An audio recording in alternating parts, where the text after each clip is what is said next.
adəti bu idi Peyğəmbərimizin. Zavanlarla rastlaşanda Peyğəmbərimiz 2 dənə sual verirdi həmin gəncə, həmin zavana.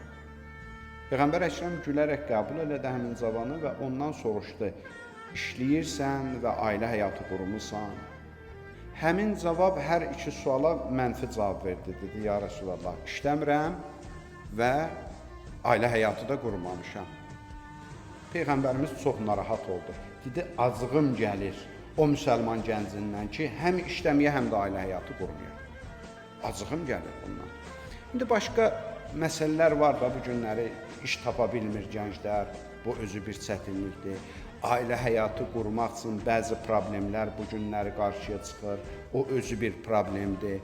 Gənclər bu günləri istər qız evladları, istər oğlan evladları özlərinə münasib, pak həyat yoldaşı tapa bilmirlər, bu özü bir problemdir.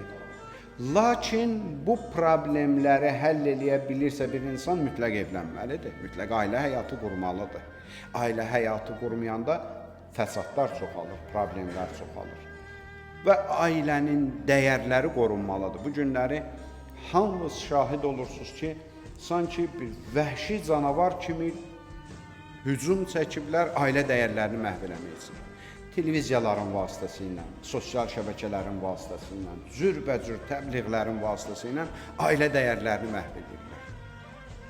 Elə bir verilişlər qururlar, elə bir senarilər qururlar ki, bizim əsrlər boyu milli dəyərlərimizdə və İslami dəyərlərdən qanımıza, canımıza hopmuş məsələləri bu günləri ucuzlaşdırmağa çalışırlar. Cürbəcür serialların vasitəsilə elə bir təfəkkür formalaşdırırlar gənc nəslin zehnində ki, yəni güya məsələn, nə olacaq ki, bu o tərəfdə, o bu tərəfdə özü üçün bir həyat yaşasın. Bunlar vəhşətdir, bunlar bir xalqın faciəsidir, bir xalqın məhvidir. Hər kim bir xalqı istəyirsə məhv eləsin, ilk növbədə onun ailə institutunu dağıtmalıdır. Çünki ailə özü bir cəmiyyətdir. O cəmiyyətlər ümumi cəmiyyətimizi formalaşdırır. O cəmiyyətlər məhv olanda bizim cəmiyyətimiz məhv olacaq. Ona görə müğayət olmalıyıq hər birimiz və böyüklərin də üzərində böyük bir məsuliyyət var. Quran buyurur ki, 2 gəncin arasında, yeni ailə quranların arasında bir söz-söhbət yaranıb, bir problem yaranıb.